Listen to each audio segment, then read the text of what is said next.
Who's this Jimmy? Who are you talking about? Jimmy something? Jimmy Witherspoon?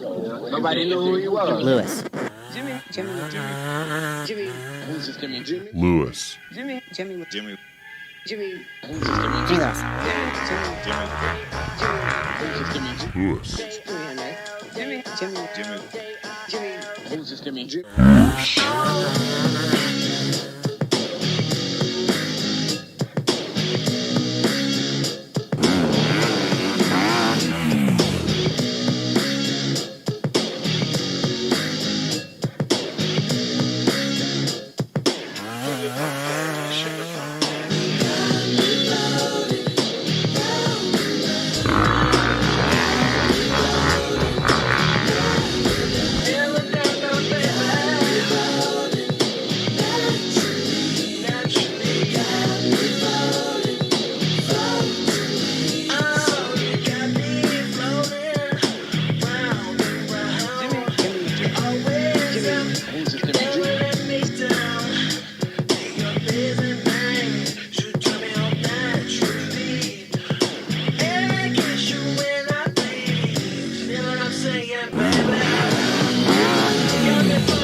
just kept on going.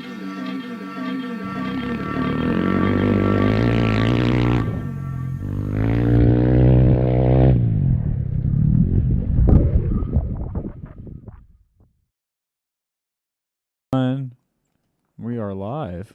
You caught me. It's Tech Talk Taco Tuesday, live from Valley of the Dirt People. We've had a couple of weeks off. This is going to be a great show. My name is Jimmy Lewis. I got Matt Mattoon over here pushing buttons and fixing camera angles. You can blame Logan. Logan actually framed me up completely off. I was cut in half. Yeah, I did notice on his episode that... Little camera mishaps. Yeah. Did we? Yeah, we got it fixed. So this show is brought to you by a lot of sponsors. You'll see them going over on the back of my head. Of course, Yamaha being one of our primary sponsors, but that's not going to stop us talking about our number one subject tonight, the Kove 450. The Cove. The Kove. Cove. The dealer said the Kove. Okay, whatever you want to. The dealer. There's a dealer? Yeah. Or the importer? I thought it was a dealer. A dealer that the importer was connected to. Right, at the Tour Tech Rally. So we've been gone, but Web Bike Jim actually asked a really good question, and we're going to start this out.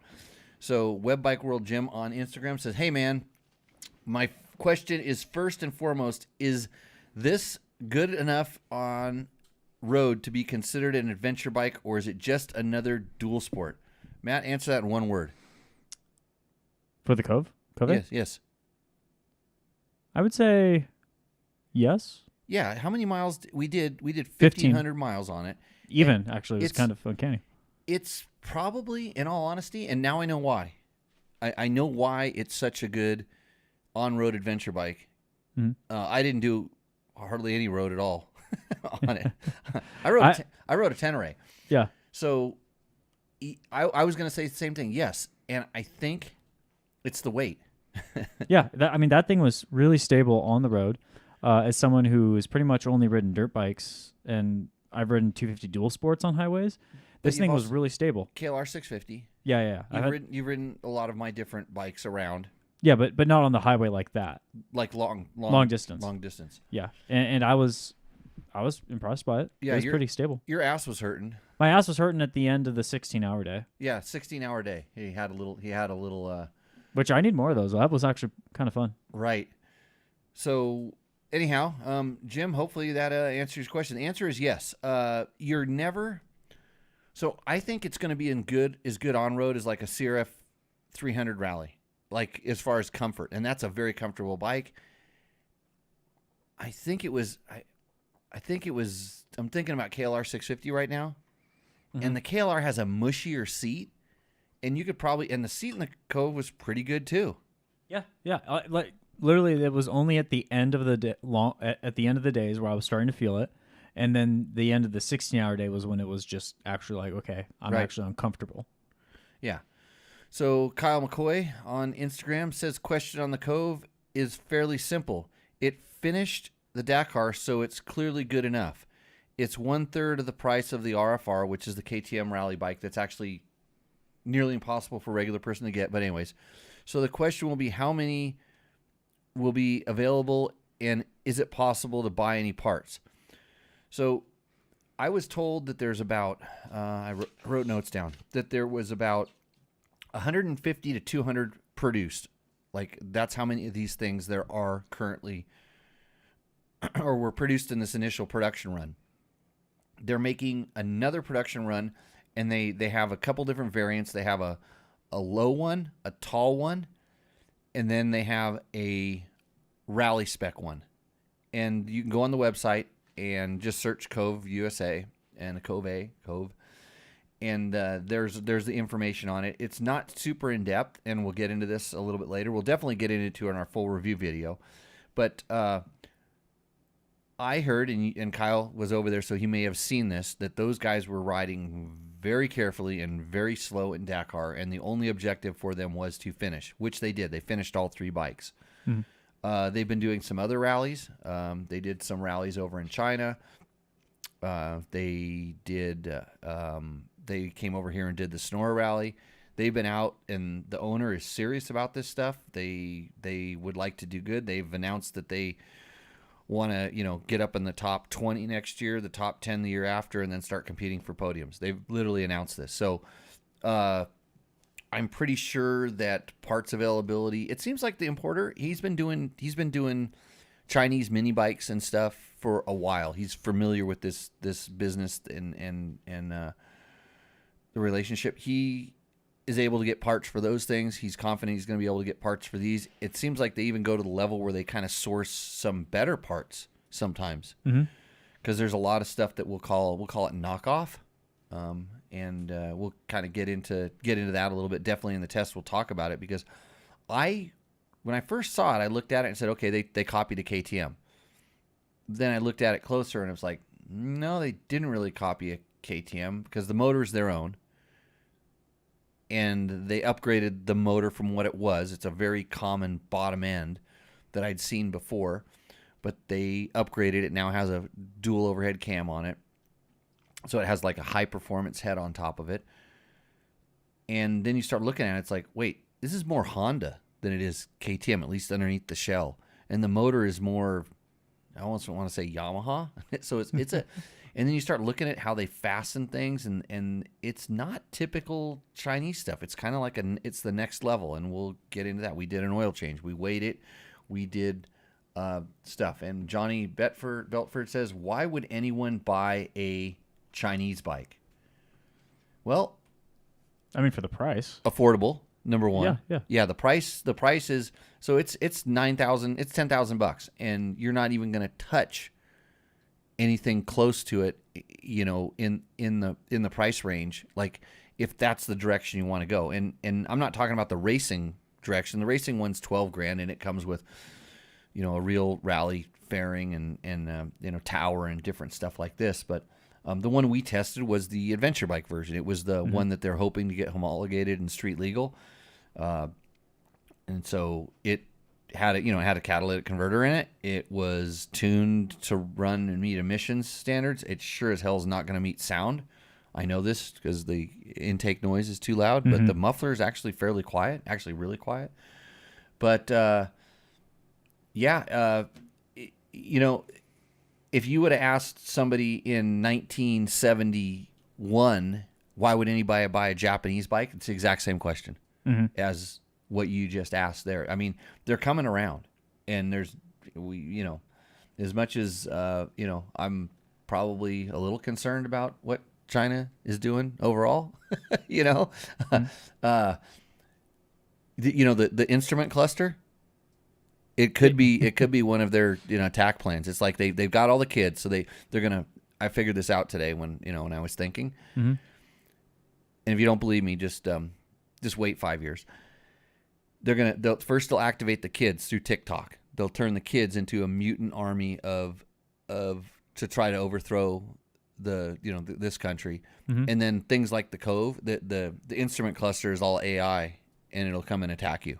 So that's why you shouldn't buy a Chinese bike. Not because it's not a good bike and everything, but that's what I think. I think I mean, geopolitics aside, it's a solid bike. Like when I'm testing it, like when we're riding it, I'm not thinking about, oh, this is Chinese. I'm thinking like, oh, I'm actually having fun on this bike. Okay, so Dirtbike 616 has a question. All-time favorite dirt bike for enduro and woods. Dirtbike 616. This show is brought to you by Yamaha. It would not be possible without the help of Blue Crew. Also, Taco Moto, Scott Sports, Climb, DDC, Trail Tech, Fasst Company, Seat Concepts, Bulletproof Designs, Double Take Mirrors. You can also support Dirt Bike Test by going through our links on the website to Amazon. Today's Prime Day. Do you know this? Amazon has all kinds of stuff for super cheap. I'm actually thinking about buying a TV because I basically broke my TV because it's big and it fell, or I was maneuvering it and it was heavy and it touched something. And anyway, so I might be getting a TV. I'm going through the link on Dirt Bike Test. I'm going to get that. So if you're buying a TV today, like me, on Prime Day, click through our link. I would appreciate it, and then Matt can have some chocolate chip cookies or something like that. Yeah. After the show. Okay. So best all-time enduro woods bike.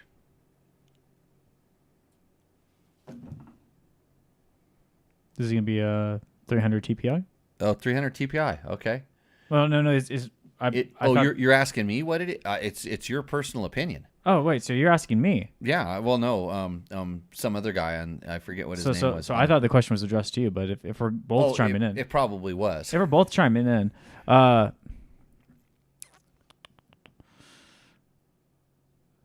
It's like these are the questions. So I've got CRF 450X. What is your opinion on it?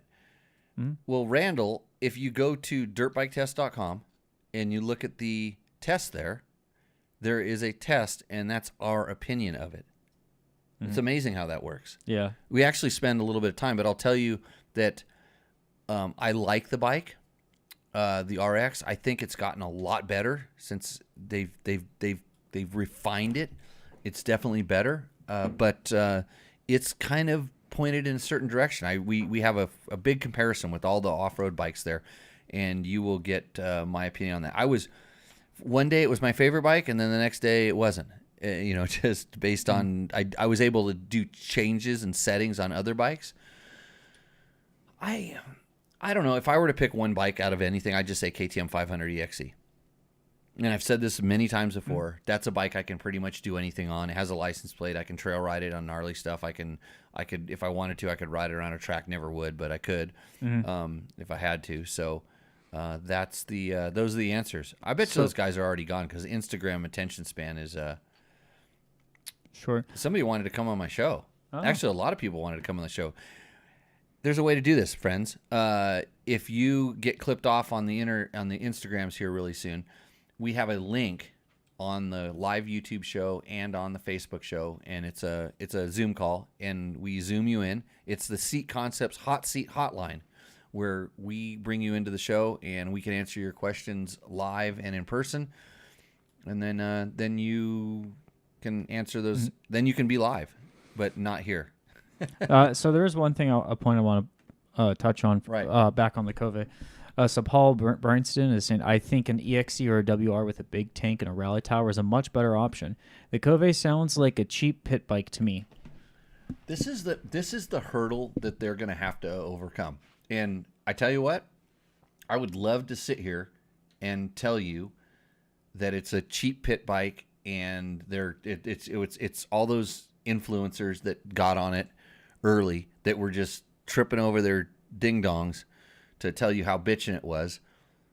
I was just going, really? Because every once in a while I watch that, and a lot of times I watch some of the videos because everybody was asking me the same question. And I think they were asking me the question because they saw these guys that everything's good. When these guys ride, anything they ride, it's just good. Oh, it's so great. It's good.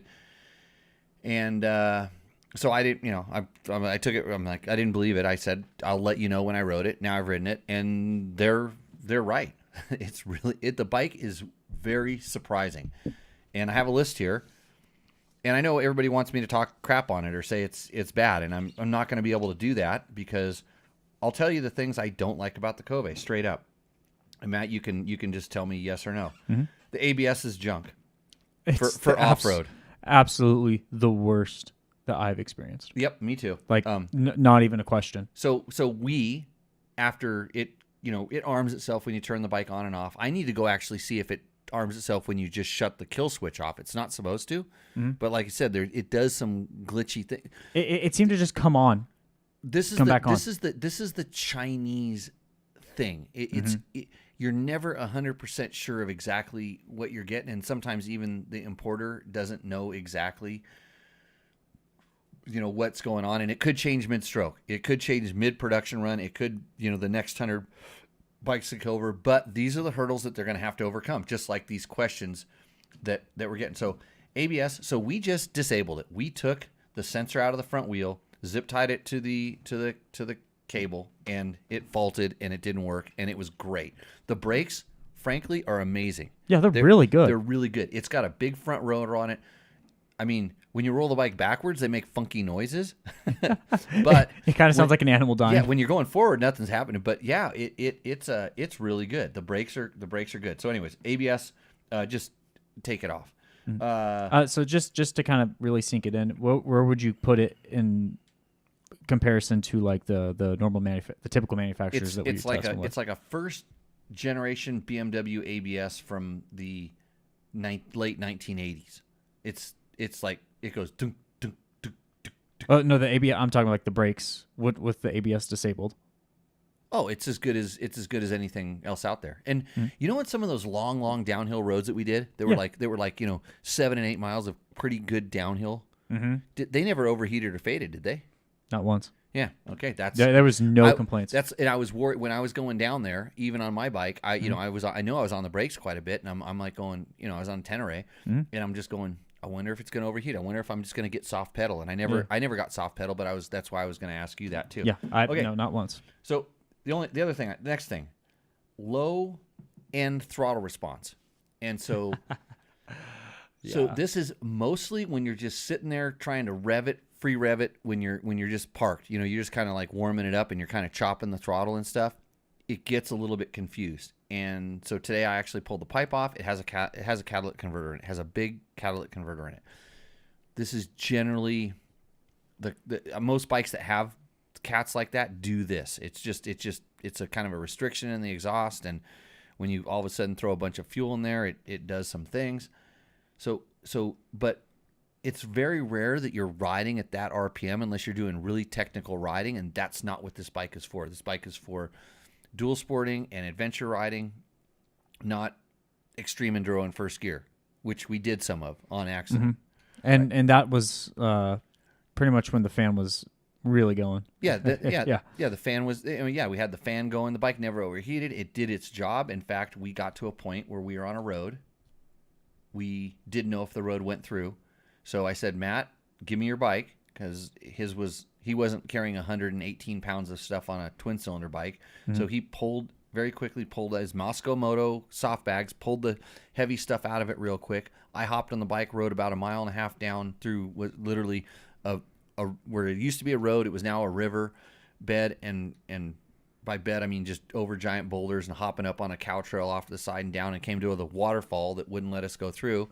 And I turned around and rode back and said, well, we're turning around, and we're going to do those ditches and waterfalls that on video don't look like much, but took every bit of skill I had to get back out of there. Yeah, it was impressive to watch. So that low end throttle response, it wasn't KTM 500 like. No.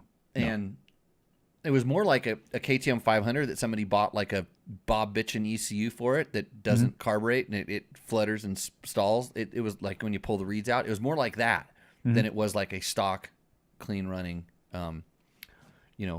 But anyways, low end throttle response, and we're talking low is below 3,000 RPMs. There's not a hiccup or a glitch after that. It revs out, runs to 10,000.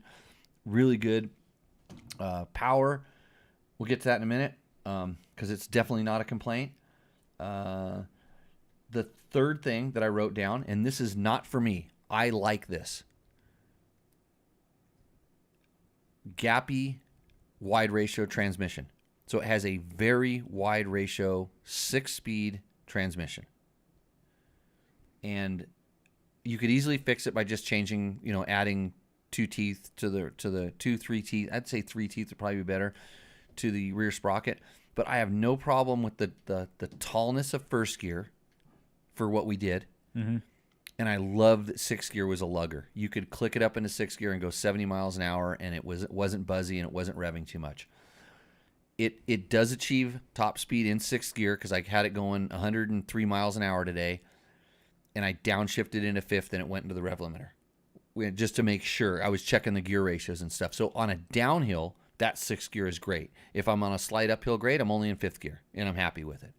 So I think most people will complain about that, but the shifting was fine. I think I missed one shift when I was trying to I was testing stuff, but I was doing wide open, blipping throttle, power shifts, no clutch, no problem. The clutch was fine even when I was doing the stupid stuff. It's a little I would describe it as grabby. Compliant. It's a quick release clutch, and combined with the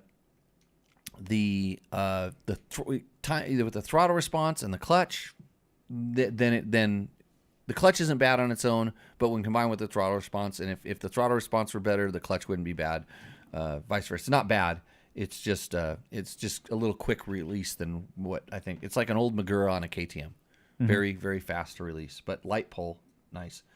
And my last thing I wrote that I complained about was the intake noise. The noise coming up from between the gas tanks, right out of the air filter into your face while you're riding. It's an earplug bike. You got to have earplugs. Period. So that's it. That's the only things I can complain about on that bike.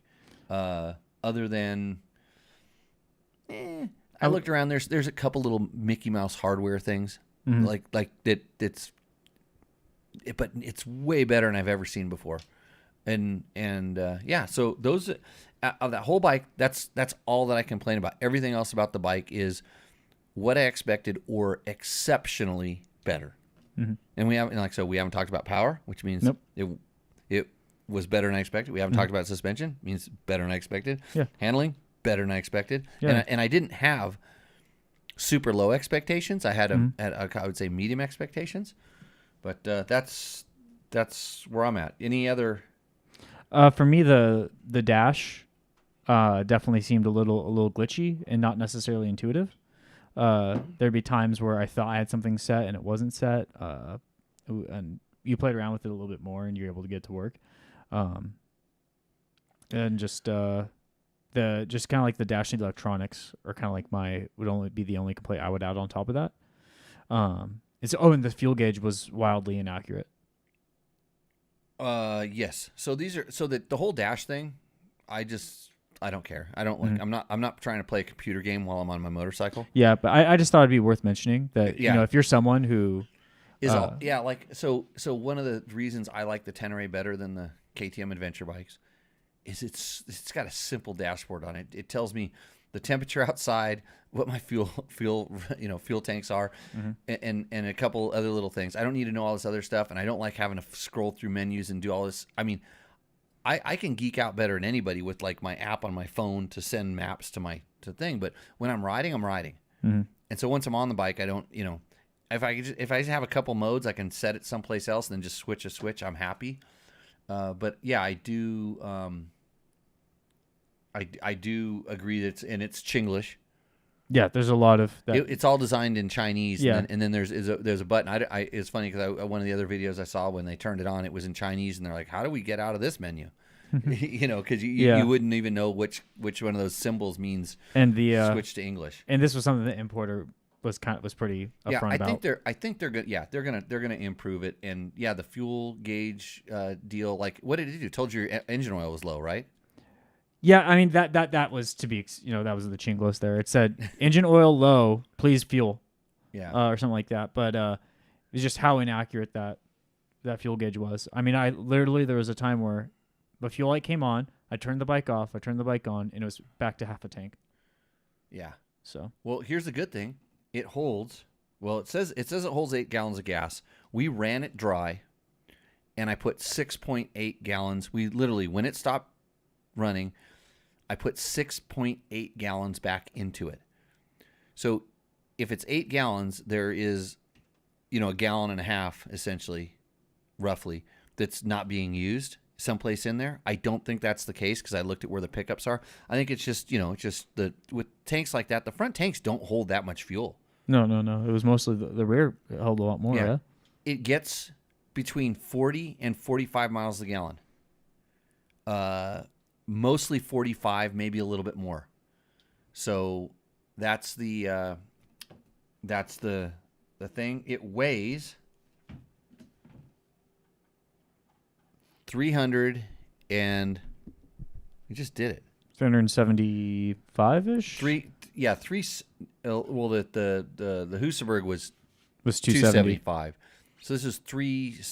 You got to look at the 377, or about 380 actually. 380. That's what it was. Yeah, it was 379. 379, and there was 42. We think there's roughly 42 pounds of fuel in there. So do with that. That blew me away. It doesn't feel like it. Doesn't feel like it. No way. I was absolutely shocked when I saw that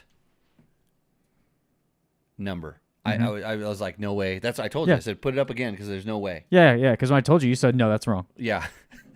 So it doesn't feel like that. No, I actually we checked the scales. Scales are good. Rolled a Husaberg on there that I know what it weighs, and it weighed exactly what it was supposed to weigh. And then I went outside, and the Husaberg is a heavy feeling motorcycle. It's top heavy, and you saw me leaning it, just doing a couple little things, and yeah, the Kove, when you start paying attention to it, it's like, yeah, it's heavy. That's why it's such a smooth riding adventure bike. Yeah, because that weight, that mass really deadens everything, which it translates over.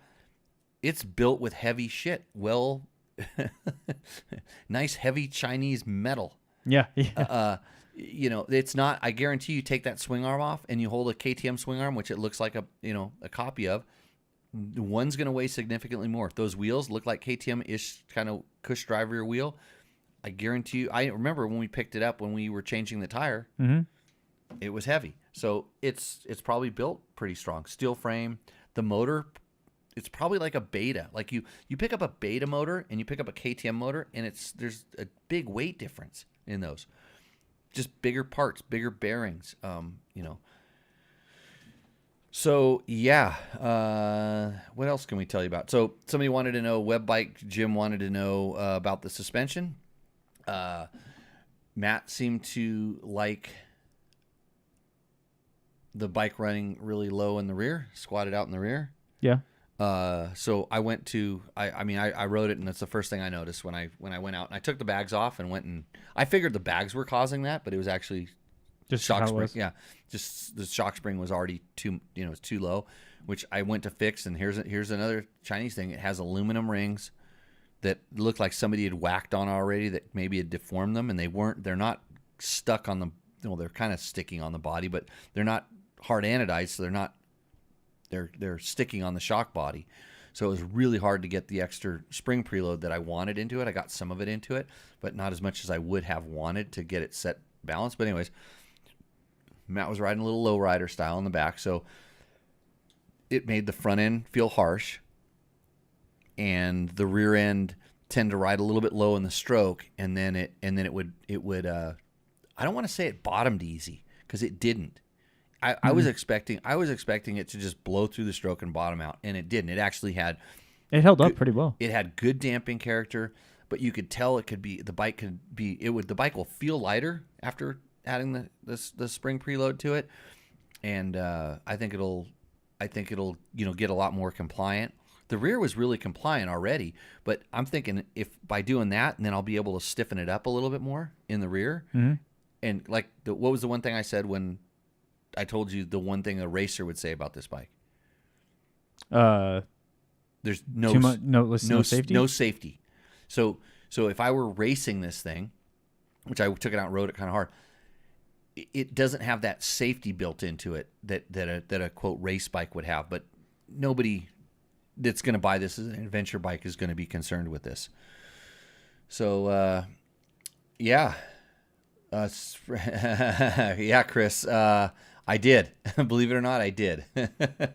I think, like I said, I think one of the rocket scientists that had it before me, I believe that they hit the shock preload ring in a way such that it is no longer totally round.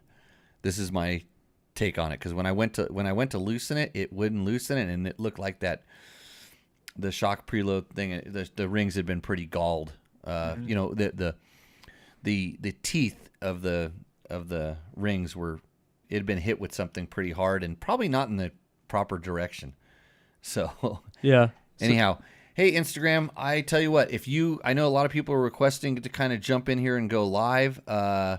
How's the suspension, Moto Fred? We just talked about that. Got that to you. It's good, especially for like dual sporting adventure riding. I thought it was fine. I think when you ride it tomorrow, you'll be impressed with when we get it balanced out. Because did it ever feel like the front end was a little bit harsh, like on the chop? Yeah, and I especially felt it when there would be a ditch or a pothole in the shadows, and I wouldn't see it till the last second, so I couldn't slow down properly, and I would feel it there. Yeah. And so no, I was not able to bottom it regularly. I could bottom it if I wanted to. Dirt Bike TV, yeah, Jay, we are talking about the Cove 450. Thanks to Park City Dual Sport for clearing that up. So if you want to get more and want to get on this show live, go over to our other feed, and you can call in on the Seat Concepts Hot Seat Zoom line. Yep. So And we're going to do Roosterando. So we still looking for a submission for Roosterando? Yeah. So if you want to have your bike on tonight, we actually have a couple slots. You can win a $100 gift certificate from Moto. Everybody stay safe. Don't drink too much of this like I will. And we'll see you clowns out in the trail. So I turn this off now, and I get back to the regular part of the show. We're going to go into the questions that we have on our thing here. So let me see here. You start asking. I'll start answering. So it was what was it? So Josh K had asked Jimmy, have you ridden the 450 RFR? Yes. Not the newest one. But I think I've ridden. I don't know if it got the big upgrades that the factory bike had yet. I don't know. But I've ridden the most current. I believe I've ridden the most current customer one, so I can compare it to that, and it's absolutely nothing like that, other than it has the same shape. Mm-hmm. I mean, it has a lot less power, which you would expect, but it has the same power characteristic. You know how the Cove's kind of light on the bottom, and then it just builds and builds and builds, and the more you rev it, the faster it goes. Yeah. That's an RFR. I think definitely the suspension's plusher than RFR. RFR I rode was kind of stiff. RFR felt bigger. So yeah. Okay. So from Chris Dabney, question, Jimmy, is that you at Bob Hanna's ISDE clinic in 91 randomly popped up on YouTube the other day? Yeah, I was at that. That was awesome. Like Bob Hanna, probably one of my favorite riders of all time. Still, I just like that guy because he told it like it was. And where I need to search that, send us a link to that because I'd love to remember that because I can tell you a story about this.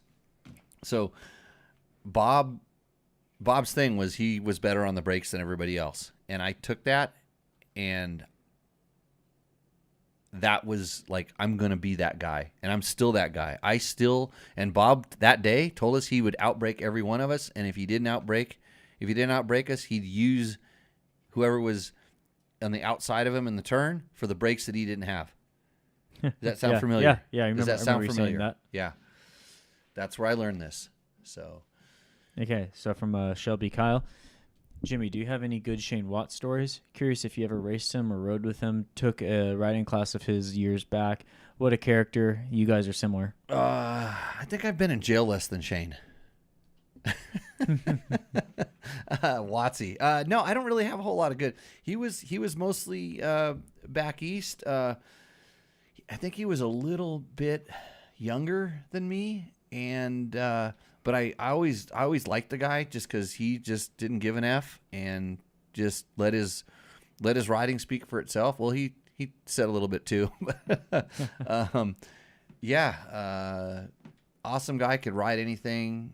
Would just show up at races.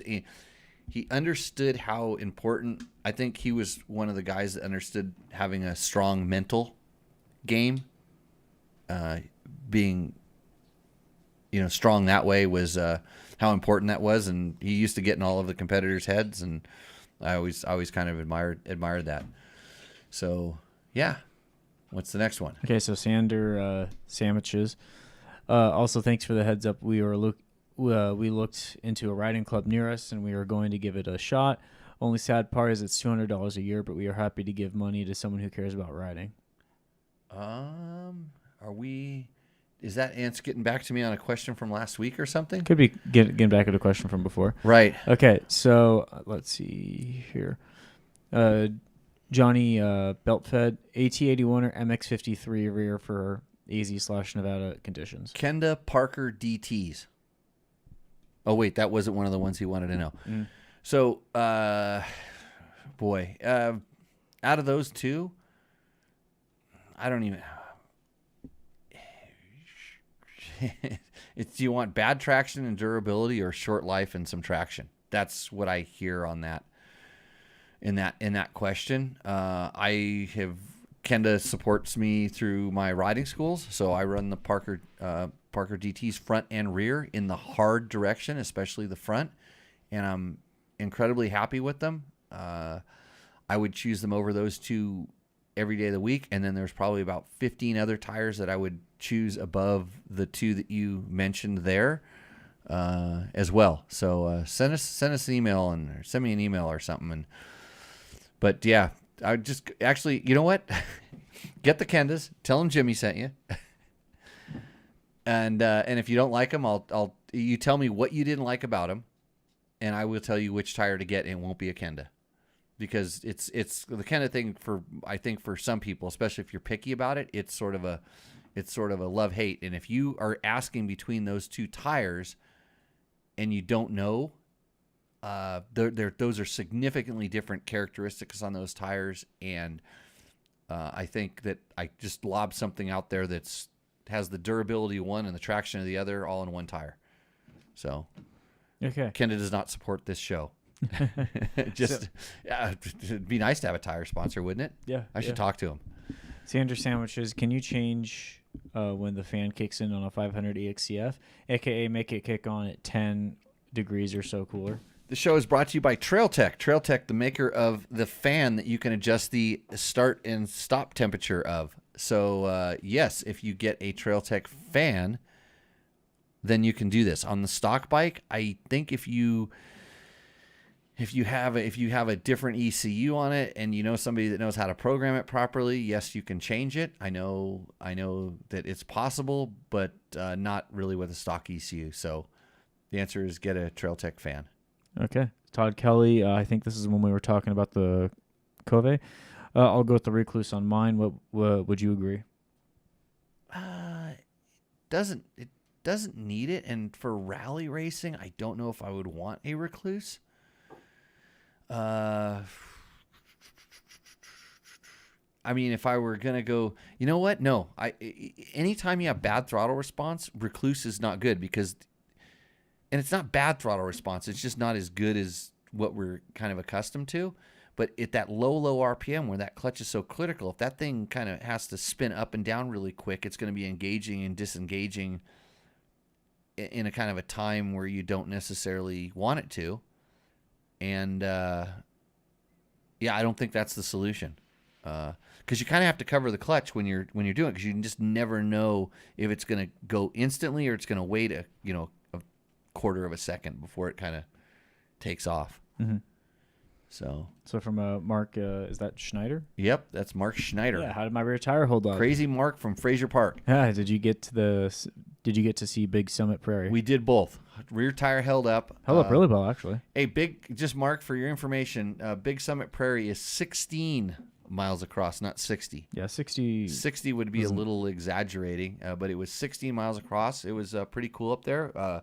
We rode out of a thunder shower into that, and I was thankful that it wasn't lightning, because up at that place at that altitude in that open, don't know if yeah, you wouldn't want to come out in the open there with all the lightning strikes. That was the day we went to the hot springs, right? We ended at the hot springs that day. Correct. Yeah. Okay. Yep. Honestly, the days kind of blend together to me when I look back at that trip. Oh, they're all the same individual. Yeah. So Paul Bernstein had chimed in when we were still talking about the Kove.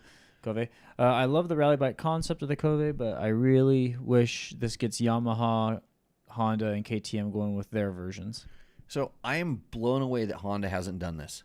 But I shouldn't be, because I've seen it year after year. They have the ability and the potential and to do this kind of thing, and then they have a CRF 300 rally or whatever the hell they call it. And it's like you went through all this effort to make a CRF 450L that's all compliant and street legal, and all you have to do is dress it up.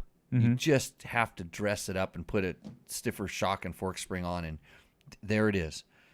But they have so many standards and so much durability and different things. And I mean, I could tell you stories. I mean, it's kind of overkill, but that's kind of why bikes cost this and they can't do it. And yeah, KTM makes them, but they kind of keep it sort of exclusive. I don't know why they wouldn't produce more of those bikes. I don't see it, but I think, if they start making more, then they have to. It's just another bike down the assembly line, and I don't know.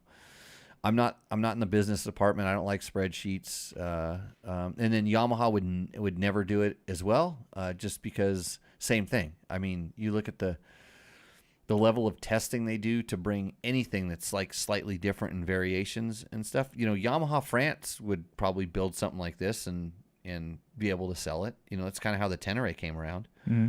The Tenere 700 came around. So, but yeah, I think this is they've left the door open for a company like Cove to kill it, and I think they will if they do the right things. Get the thing compliant, which is probably going to be the hardest thing. Get the supply chain for parts, and then keep the consistency and the quality up. And like I say, those are the hurdles that everybody expects. Those are the things that have hurt the like I say, Chinese bikes in the past, and those are the hurdles. And they're from what I've seen, we changed the oil on it, and I expected to pull out a screen with a bunch of filings on it and stuff. It was cleaner than any KTM I've ever pulled out. It's the same. It looks like a KTM part, the screen, by the way.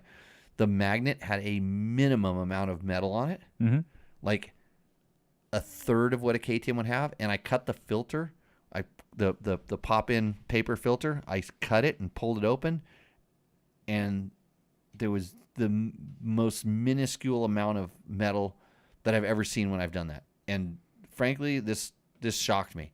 So either none of the oil is running through any of those locations. Okay, which I've seen this before, but I don't think that's the case. Or it's just a really well built motor, and it may, I'm sure it's gone through a couple cycles, but still, even we did 1,500 miles and we didn't take it easy on the thing. I mean, No. how long were you wide open coming back down the road into Nevada? Oh, for what, 2.5? 2.5 hours? 2.5, 3 hours, yeah. I held it wide open for 5 minutes today on the dry lake bed. Uh-huh. Yep. And it handles it pretty well. Okay, so Paul had a lot of questions. So best motor, an uncorked 500 Does that answer your EXEF, question? WR450F, or a bone stock Husaberg 570? Show is brought to you by Yamaha makers of the WR450F, which I got the video done on, and we're gonna watch that pretty soon. But Paul, that's not a very there's nothing's gonna touch the Husaberg 570. Nothing. Nothing. That's if you haven't ridden one, you just can't relate. But it just makes power.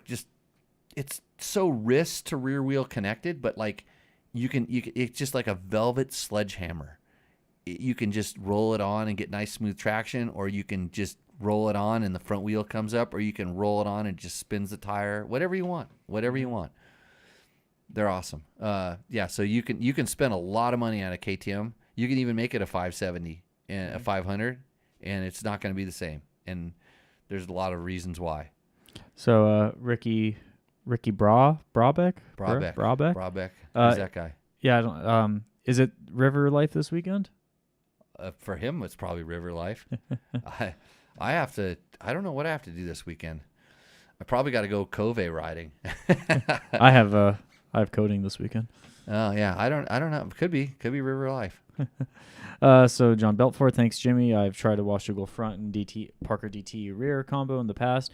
Good for the price. Thought the Washougal lean angle traction was much better than the Parker front. Which direction did you run the Parker in? That's my question, and I bet you it was intermediate. And then I will agree with you. Todd Kelly, Ricky called it janky looking next to the KTM, but it can't compare. But janky Jimmy. Well, we talking about the Cove. It's janky looking. I think that's what they are. What's being referred to here. Yeah, it doesn't. I think it looks a lot like a KTM. I'm surprised by how how good it does look, and the bike. It's pretty good. I mean, I don't really have any complaints on the way that it looks. No, I mean, and they it seems like I've seen a lot of different ones that have different graphics packages and different looks, and it didn't necessarily look like they had like a stock graphics kit. It kind of looks like it looked like it had one that they decided that they wanted to make. Yeah, because that's one of the things that stood out to me when I was kind of giving a little wipe down before we. Yeah, some, you know that I know that it costs. I don't know how to do the math on here, but probably 15. It's probably, I think, probably close to $420,000 less than Ricky's bike. Yeah, Paul, you're still searching for a freshest 570 Berg. Yeah, aren't we all? I have 3 of them, and mine aren't fresh anymore. I was starting up one today, and it's not. I started it up, and it wasn't idling properly, and it's making kind of a new tick. It's the bike that I teach the schools on, and I'm like, oh boy. Oh, the ticking sound. The death tick. It's actually not a death tick, but it was making a noise that I'm not comfortable with. Mm-hmm. So I think it's bad gas. I think it's just the bad gas is not helping it. It has winter gas that's been sitting in there for a few months since we've done the school, and there we have it.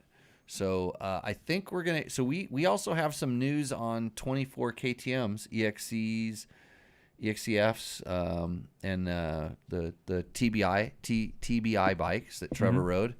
I got a bunch of texts from people that were complaining about not a lot of information, and I'm going to stand up in Trevor's defense that he only got like a one afternoon ride on those bikes. Afternoon to ride multiple bikes? Yeah, to ride multiple bikes. We did request to get some for longer term testing, which we like to do so we can answer your questions. So I'll stand behind him on that, but at the same time, I'm going to throw him under the bus and make him come on a little bit later and see what he can say about that stuff. Mm-hmm. So, yeah. Do we have any other questions on the horizon there? No questions I'm seeing from the chat. Okay. If I missed your question, go ahead and put it in right now. Otherwise, I'm going to start reading from some questions that were sent in. So you can send in questions via email. So if you're listening to this podcast right now, I don't know how you do it if you're listening to it. Maybe just send us an email. It's easy. Send it to matt@jimmylewisoffroad.com. That way I don't have to see it. He can filter through the really bad ones. Like when you do the questions, or sometimes it's comments, I do this thing called I've Got You in My Pocket, which is an audio experience. Yeah. And big hit. It's meant to be that. Yeah, big hit on the Instagrams. If you're not following a Dirt Bike Test on Instagram, go there. I do them every once in a while. It's been a little while, but I did a Kove one, so you can hear that thing. I let her eat, It's an audio experience. And we always get someone that says, why don't you just use a GoPro, bro? And so you know what? I like to please, so we'll see what happens. Anyways. I kind of like the idea of like. So send it in. Yeah, send in the questions to Matt. Or if you're looking at watching it on, just go to one of the more recent ones on YouTube or on Facebook and type your question in. We see those. They come to us. We answer a lot of them, or if they're bad, we just we make fun of them. So Victor wants to know if you got any lot lizards on your trip. I did not. Poor Matt.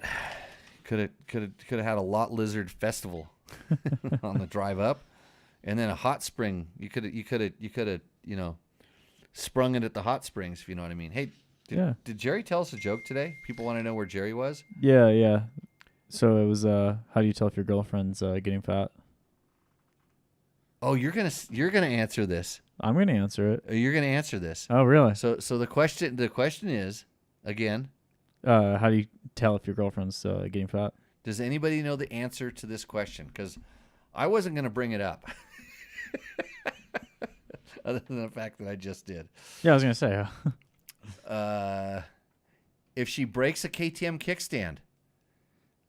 Well, anything can break a KTM kickstand. A stock one, yeah, but if you get a Trail Tech one, then you don't have Yeah. this problem anymore. That's a good, Josh, that's an excellent answer. I will try to remember that one. What else? Anybody else? I don't know if I've seen any other comments. I think a JB Black might know. Yeah, a certain JB Black. Is he? We'll save that question for after the break. Yeah. So, okay, hit the questions on the thing here. By the way, Seat Concept seats are proudly handmade and developed in the USA by true motorcycle enthusiasts. Seat Concepts offers a wide range of variety of seat options, from stylish replacement covers to complete seats, which I'm holding up in my hand right now, as well as various height and width profiles. Check out the width on this one. So this is where you sit when you want to be aggressive and doing what you need to do.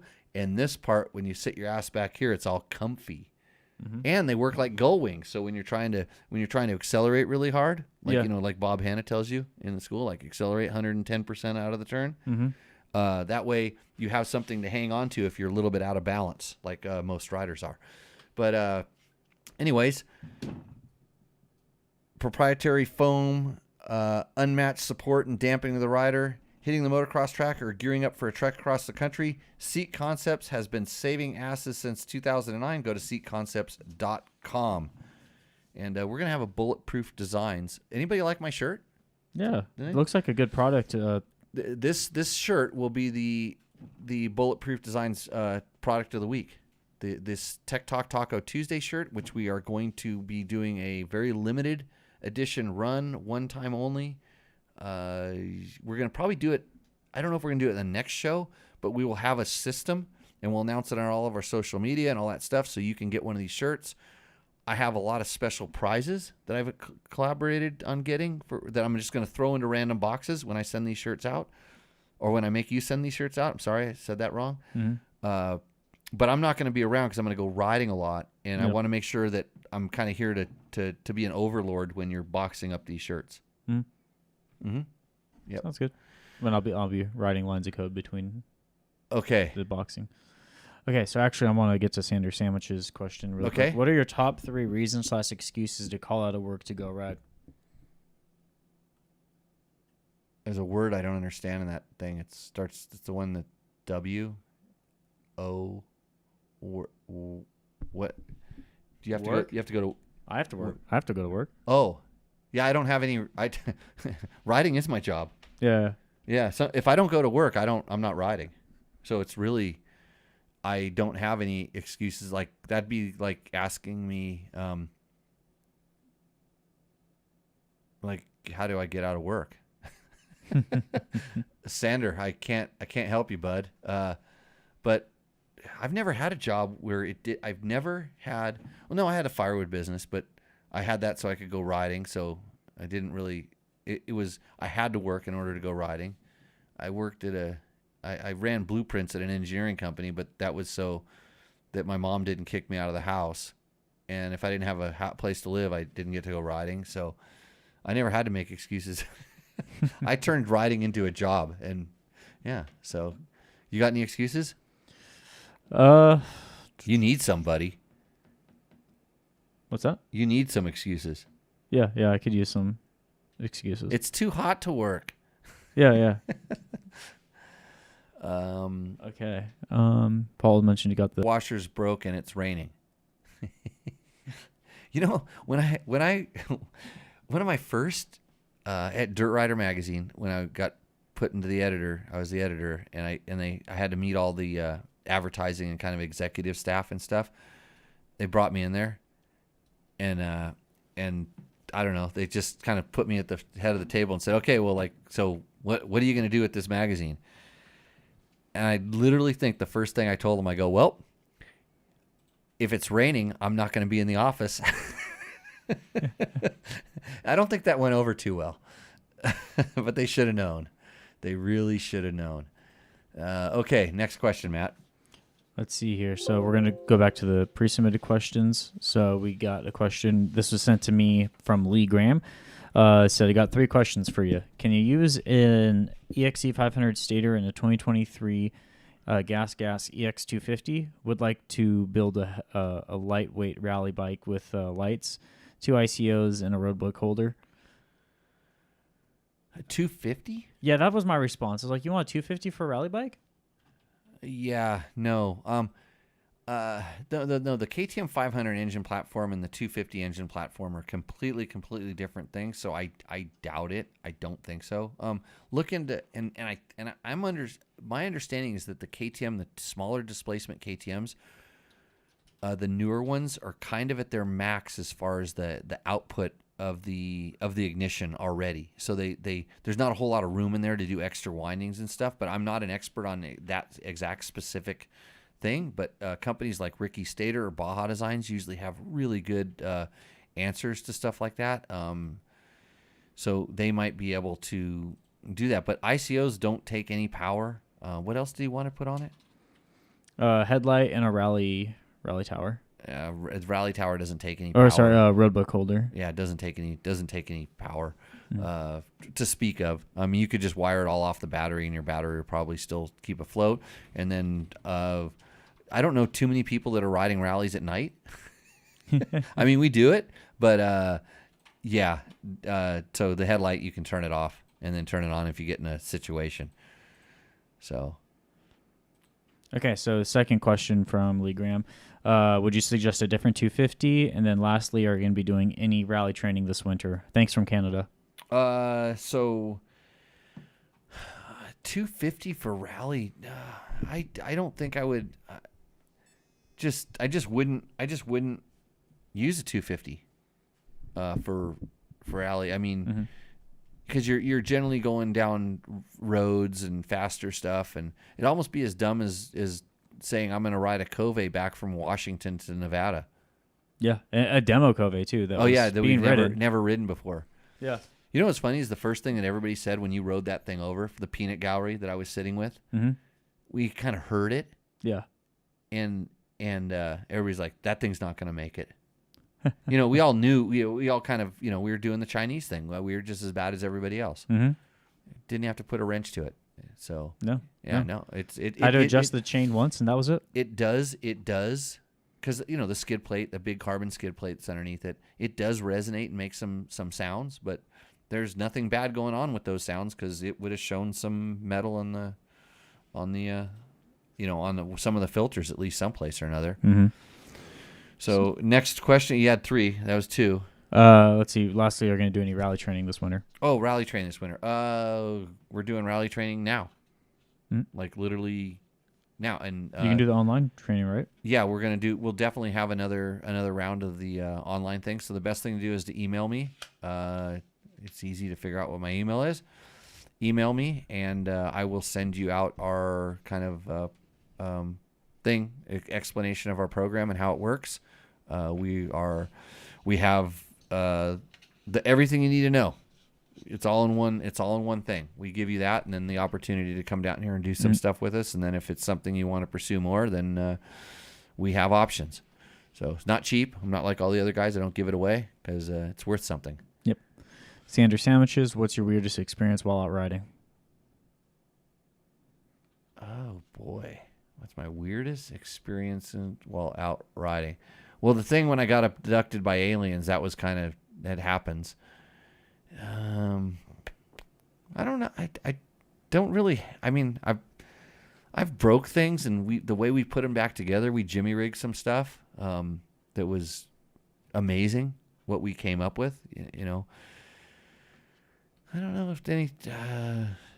I've ran into some characters, some pretty interesting characters. I don't remember the specific stories and stuff right now, but that's a question. Put that on the print list for next time, and we'll see if we can kind of come up with stuff. That's a good one to prep like guests with, so they can kind of think about this and tell some stuff.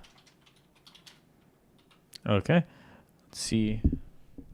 My excuse to ride the other day was the classic diarrhea. I get diarrhea all the time, but it's my mouth diarrhea. Yeah, I don't know how to deal with the dog who had diarrhea last night. That was not. That's why fun. I have a podcast. So Paul got chased by a black bear in Labrador. Black bear in Labrador. Yeah. No boss really questions diarrhea. Okay, so it's time for us to take our quick little commercial break here. When we come back, We do have a full Roosterando. we have a full Roosterando, so we're good there. That's tacomoto.co if you need that ECU for your bike that's going to make it way better, or a lot of other cool parts. And I emphasize a lot of other cool parts because they make a lot of other cool stuff. Go to tacomoto.co because they give us $100 each week so that we can make fun of your motorcycle. I mean, celebrate your motorcycle in all of its glory. I have friends right now that are building bikes specifically for Roosterando. Nice. Yeah. So, okay, we'll take a commercial break and be right back. The defending champion, the all-new Yamaha YZ450F.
What's up, Moto Buddies? Mike here from Taco Moto Co. What is the Taco Touch? It's the best service in the industry. Virtually 24/7 tech support via email or text, and it's like having a dirt bike doctor on call every day of the year, helping you fix your bike or recommend parts or setups for you. If you've ever received an order from us, you know that the Taco Touch extends to our fulfillment, and our orders come with the coolest stickers that you've ever had, buying parts from anybody before, and a handful of root beer barrel candies. All of our Taco Moto Co. branded components come with a no questions asked lifetime warranty, and we'll even extend out the warranty of other manufacturers, OEM, and aftermarket parts where we can, sometimes for life. We test and tune endlessly and exhaustively and obsessively. We're trying to destroy everything that we can before you get your hands on it to look for weaknesses and to improve it, or to make recommendations to the manufacturer. And if it's something that doesn't meet grade, then we don't offer it on the store. Everything that we carry is something that we have personally used, tested, and ridden, and raced, and knows meets the high Taco Touch demanding standard. Go out and get some adventure.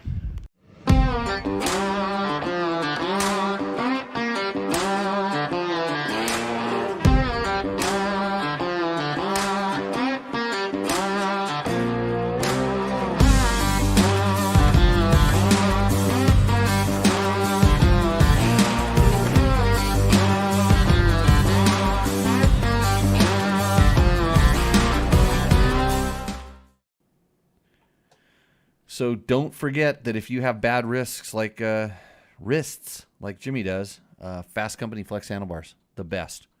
I have them on all my bikes. My ride home on that Tenere was glorious with my flex handlebars on that. They have tons of different bends. A lot of people call me and ask me, Jimmy, what is your bend? I generally run the Enduro 12 degree.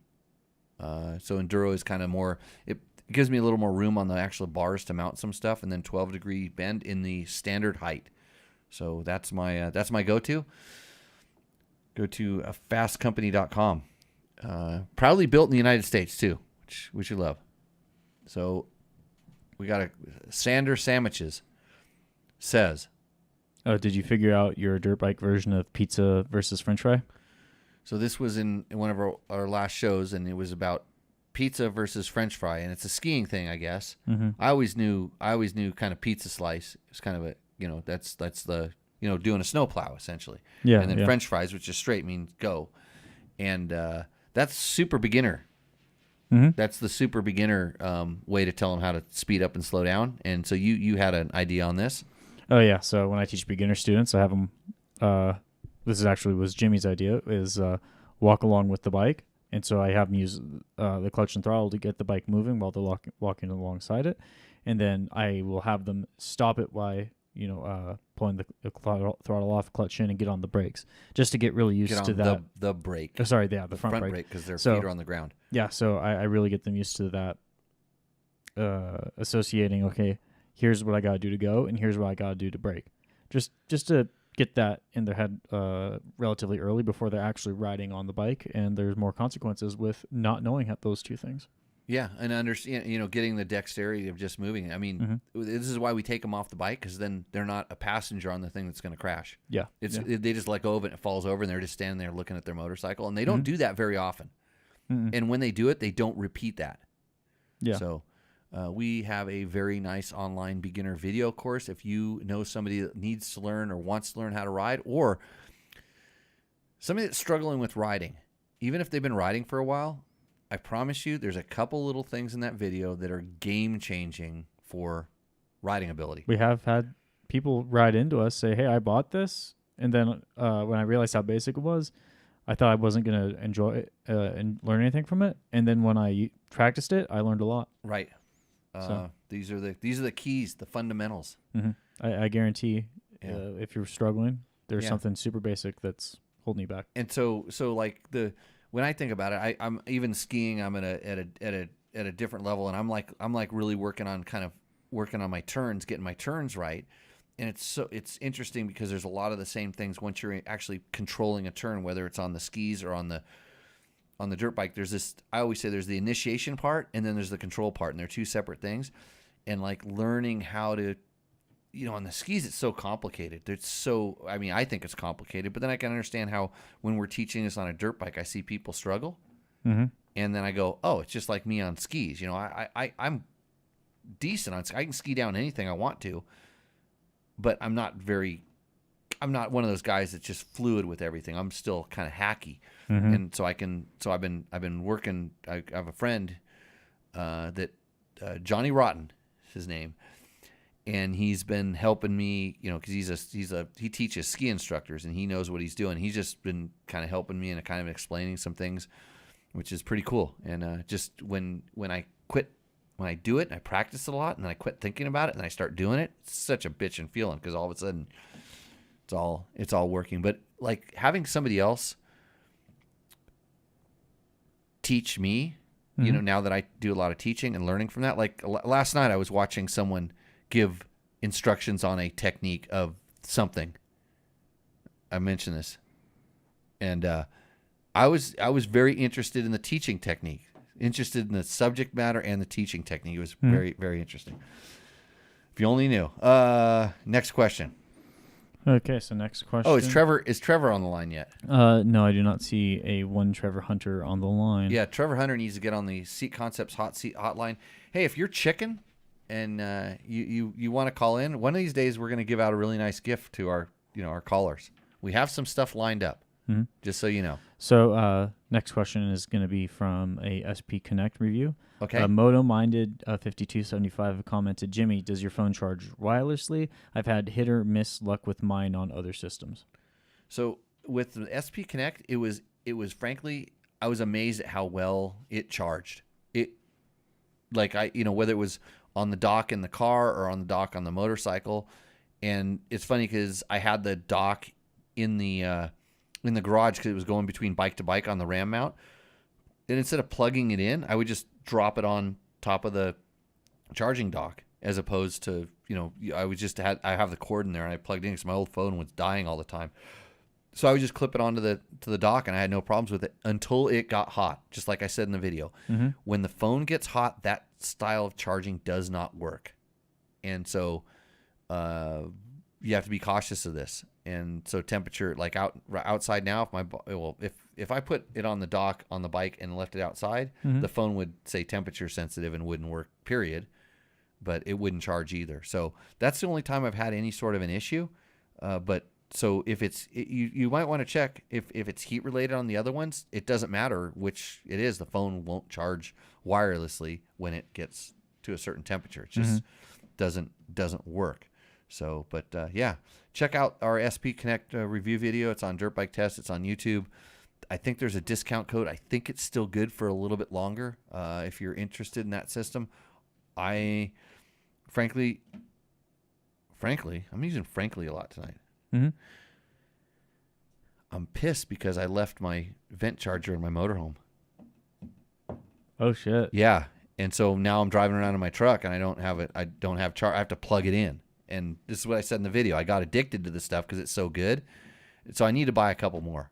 But yeah, I probably will. Actually, I'll probably use the discount code and get a couple more, and then I can just put them in all my cars, and I just literally lob my phone at that little magnet thing. It goes, it sticks on. In the car, it sticks on with a magnet. On the bike, it clips on, and it's not going anywhere. You saw my phone was on my bike the whole time we were riding. Yeah. Stayed charged the whole time, and yeah, good thing that we didn't have any service. Yeah. Okay, so I do believe we have one Trevor Hunter here that is on the line. Okay. Trevor, can you hear us right now? Probably not. You're pushing the button, so it's not going to work. Interesting. Well, hold on, let me see. Yeah, I'll let you work on that. We have a question. I did a video also I posted the other day on adventure tire mounting. And so I basically got a set of W wheels for my Tenere, which are super bitchin'. And I threw on some Kenda Big Blocks, and I did a video on it. I just basically set the camera up, and actually I set 2 cameras up. I did it like kind of professional. I set 2 cameras up and just put the tires on. Very simple. It's like, I don't know, 20 minutes or something. And it says, Dave Hart Shock 9106 says, great video. Thanks for sharing. Can you do a video on your T7 mods? You've done, please. Okay. You know what? Hold on. Wait 1 second. Okay, it's done, Dave. It's my Tenere 700 vlog. Yeah. Go to dirtbiketest.com. All the info is there, and I'm a little bit behind because I just haven't been keeping up. I've been so busy riding. I mean working. I've been so busy working, I haven't been able to get to making videos. Yes. I need a filmer. I really need a filmer to follow me around. Mm-hmm. It looks like you have the TourTech upper crash bars. Curious if you like these. Well, Dave, I don't like to call them crash bars. I renamed them tip over bars because I don't like to crash, and I don't think anything is going to, if you crash, that kind of stuff isn't going to do much in my world. Like, crash is different. A tip over, they work, and I have used them, and they work, and they're fine, and I like them. I talk about it in my Tenere 700 vlog. I tell you why I got them, and that's why they're on my bike. So yes, I like them. I chose them for specific reasons. TourTech is really well known for choosing their mounting points wisely and not just making flashy crap that pretends like it's stuff, or building a chassis destroying, like skid plate or crash bars that like wind the chassis up or something like that. Trevor, I hear you now. Can you hear me? I can hear you. How come you don't have screaming younger brother in the background or something? I think he's fishing or something. That's his new Fishing. thing. Oh, Fishing. Good. Illegal fishing. Illegal fishing. Great. Hey, so we have some videos up on the internets where you talk about the 2024 KTMs. Yep. Is this volume good? I think it's good on OBS, but Okay. I think it's our headphone. Okay, don't worry about that. Just keep them live. Yeah. I have people telling me you didn't talk about the fuel mileage on the bike.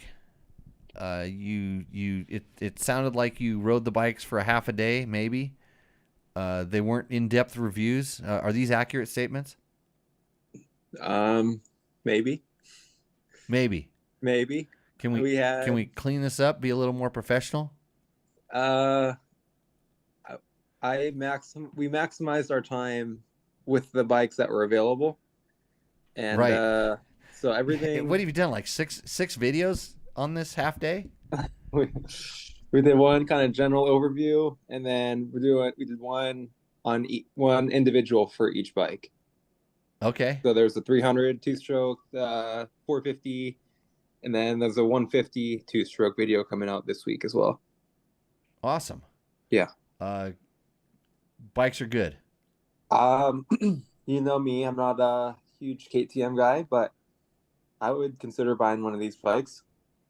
Highly consider buying these bikes. Yeah, especially but for so and these are more trail riding bikes. Yes. Yeah, and you're more of a race guy. Yep.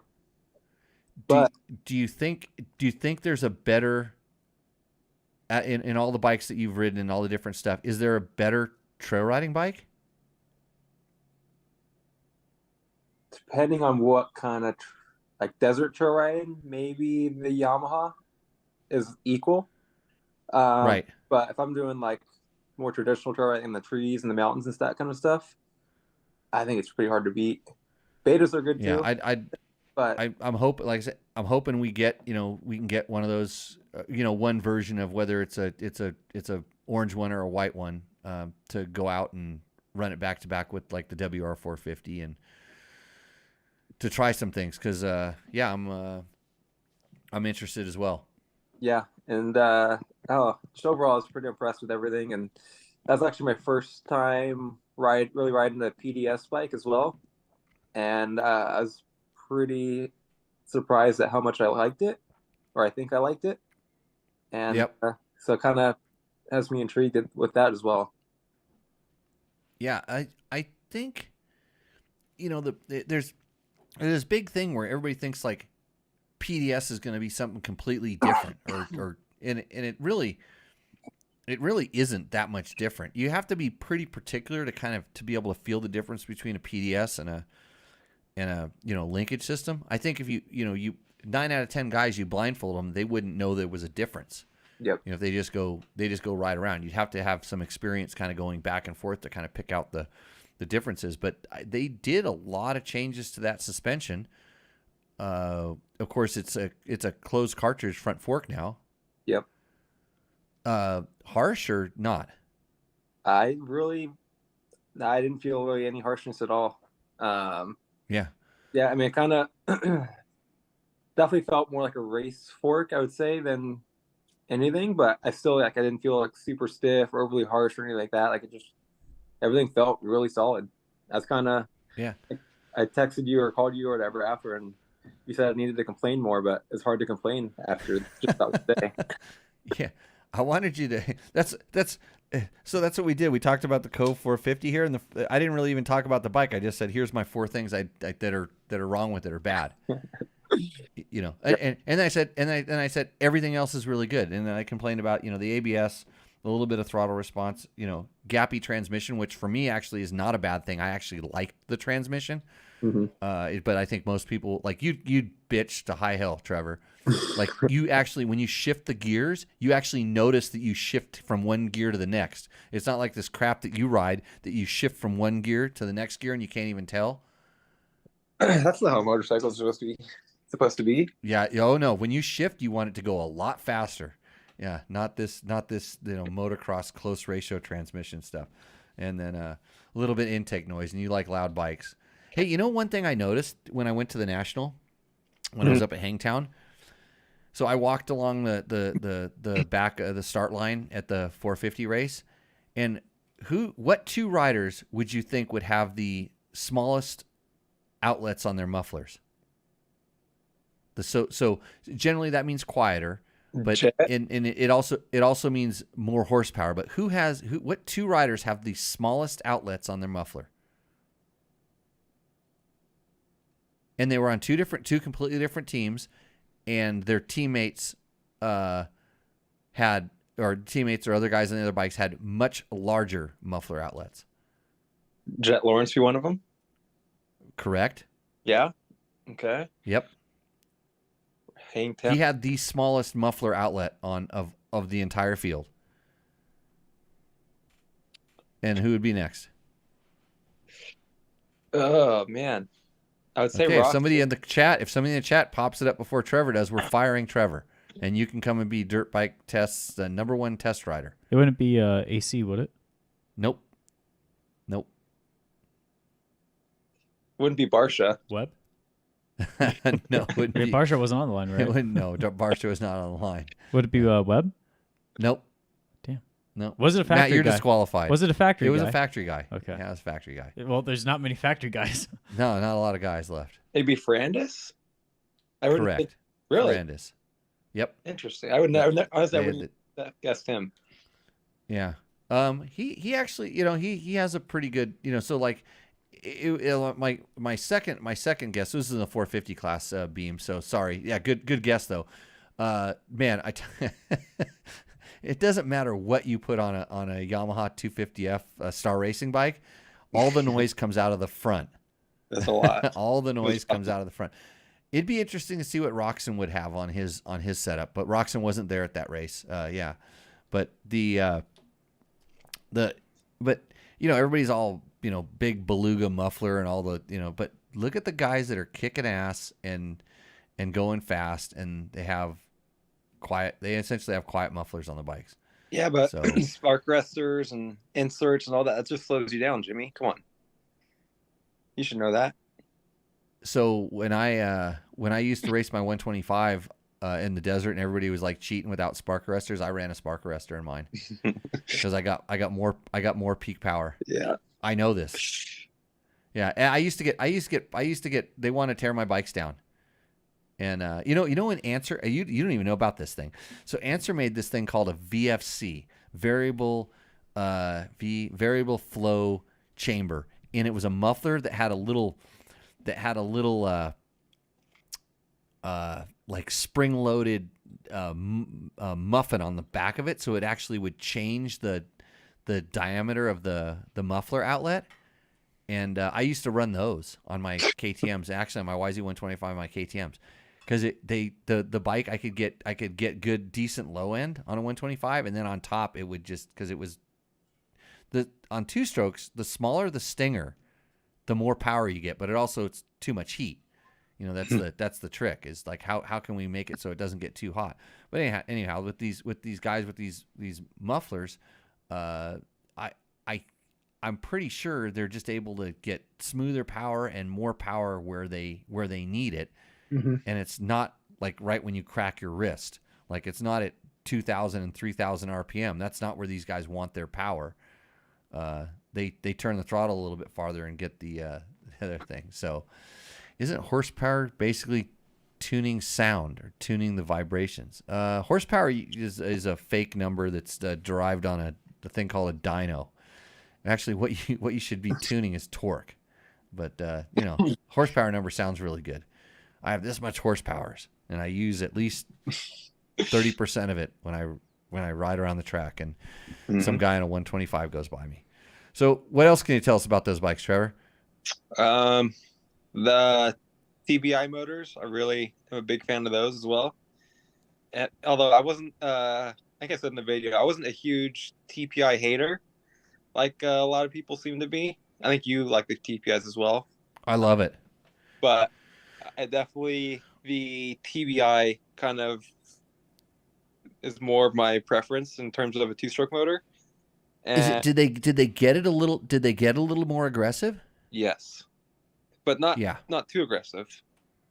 So Right. It's almost, to me, it's almost the perfect two-stroke motor, in a way. So can you feel the power valve opening? Um, Or have they got it kind of blended where? And that was the interesting thing about the motocross bikes that I rode that had the electronic power valve, is I rode pre-production. They had the settings where you couldn't feel that power valve open. It just was so smooth. The pull was so long and so smooth. mhm. It would go, and then one of the things when they were kind of working on the maps and stuff is like, dude, this is America. Make it so I can feel that power valve open, so it rips my arms out. I mean, this isn't for me. This is for the customer. Yeah. And it was like no, make when I flip that switch, when I push that map switch, I want it to go blah, go. But I don't. EXCs have never done that. No, I mean it was very smooth, but had just enough kind of pop and aggressive power to make it fun and lively. Yeah, it was just very smooth pulling power for sure. Yep. Yeah. So I mean, I know if you're impressed with KTM's, they got to be pretty good. When are we getting them? Well, Andy was kind of hopeful that we could probably get some in the coming weeks. Dodging the question, in other words. Yeah. He just wanted to make you go away. He was just going to try to make you happy and you leave, and then he was going to go have a whole nother fleet of little Instagrammer kids come in and then they'll cartwheel the bikes, and then the dealers will want them and they'll sell them. That could be the case, but let's hope not. Hey, Trevor, one last. You're going to stick around for Roosterando? You got to stick around for Roosterando. I can't. Or you have to do some weird recovery exercise? No, this is good. Okay, but one question before we get to Roosterando. Are we ready? We ready to go with this? Oh, Roosterando. Yeah. Okay. Yeah. I thought you were asking about another question. Oh, I do have a question for him. Matt wants you to help answer this question, Trevor. How do you know when your girlfriend is too fat? Too fat? We had one of our chat members say when she breaks the kickstand on your KTM. That could be a problem, I guess. Yeah, Matt has the answer to this. This is a good question that we're gonna figure out before the end of the night. Okay, so are you ready to launch Roosterando? We are ready for some Roosterando. Roosterando is brought to you by Takamoto. Hey, by the way, Bulletproof Designs bringing you the product of the week, which is the Tech Talk Taco Tuesday T-shirt that I'm wearing tonight on this show. It's a gray T-shirt. It's printed on a really good T-shirt that I was assured that it was the best T-shirt known to man by no other than Jerry Bernardo, a master of T-shirts. Mm-hmm. We are going to, I think, maybe next weekend, do the exclusive 1 week only purchase of these things. I can tell you that I feel so good when I wear this T-shirt. And the only way I could feel better is if you're wearing this T-shirt too, right, Trevor? Absolutely. Yeah. So we'll just have a price, and when we send these things out, I'm gonna throw some surprises in a few of the boxes for people. We've got some stuff. So wrangle all of our sponsors and tell them we need some things like gift certificates and stuff like that to drop in some of our boxes. Do you promote this show, Trevor, when you send out the Dirt Bike Test newsletter? I do. There's a little excerpt towards the bottom of the newsletter. It's where it's a video link where I say something stupid. Yes. Well, yeah. That's every video, but yes. Yeah. Good. So if you're watching this show and you want to know more about what we're doing at Dirt Bike Test, sign up for our newsletter. Just go to the website, and it's one of those annoying pop-ups that Trevor managed to figure out how to put in the background, that if you on the site for long enough, it pops up, and then you put your email address in, or better yet, put your boss's email address in when he won't let you get off work to ride dirt bikes. Put your boss's email, and then he won't know where it came from, and then when you're out riding dirt bikes, he'll get really, really mad because he'll put 2 and 2 together. Also, Sander got it. Sander got it? What's that? Oh. Yeah. Do you want to give the answer? Oh no! You can give this one away. No, I told you I can't tell you the answer. Well, I can't say the answer. I can't believe you even brought the joke up. Well, you're the one who brought it up. I can't risk my girlfriend watching this. You have to give the answer. She's not going to fit in your wife's clothes. Yeah. There we go. Yeah. Okay. All right, we brought it up organically, so let's get into some Roosterando then. Okay, this show would not be possible without the help of Takamoto, bringing you Roosterando, Yamaha, Scott Sports, Climb. I wore Climb gear this morning. Actually, I wore like 3 or 4-year-old Climb gear this morning, and it still works. It fits. It's great. It has pockets, so I can do. I've got you in my pocket. We're gonna have a special segment of I got you in my pocket tomorrow, Trevor. Just so you know, DDC, our first sponsor, Trail Tech, Fasst Company, Seat Concepts, Bulletproof Designs, and Double Take Mirrors, which I have right here on the table. And this is why I can shave the back of my neck so effectively. Is this nice mirror here. And it's on all my dual sport bikes and adventure bikes. Yep. Okay, let's hit it. All right, first one up. I did not get a last name from this individual, so this is just Mike. Here's my dual sport riding, dual sport ripping around the Ozark Mountains, FMF pipe, G2 ergonomics handguards, tidy tail sick ass, Tusk rear handguard, ODI lock on grips, Polysport swing arm and side cover guards, stealth sprockets, DID chain, E-line carbon fork guards, a Cherbys 3.1 gallon tank, Trail Tech Voyager Pro Extreme aluminum dock, aluminum case and mount, complements of Takamoto, Tusk D Sport Adventure tires, JD tuner, Takamoto accessory relay kit, G2 throttle tamer, and a few other minor things like axle pulls, disc guards, and large fuel filter. And let me make sure that Mike didn't put the Year, make, and model again? year, make, and model, because sometimes they put them in the the subject line. in the subject line. 2016 KTM 500 EXC. Okay. See, I wanted to know the year. I couldn't tell because he's got this thing kind of discoed up. Yeah. And The front fender does support that.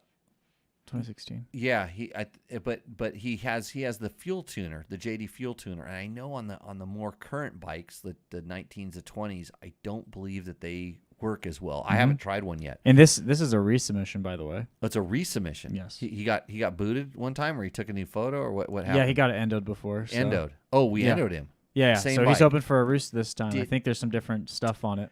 Okay, Trevor, look closely at the front forks. Does it look like he has like the fork? Do you even know what those things are? The spongy fork things. You know your buddies' dads that ride vintage bikes, Um, and they have the fork covers, the like old conventional forks used to have these. Like my Yamaha TTR 125 used to have them, but the bike's so old that they rotted and broke off. yeah. They're it looks like he has those on the front forks. Does he claim that modification? Not that I see. He's Was it that? Loaded forks. They're stock they're standard forks, but it looks like he's put some fork gaiters.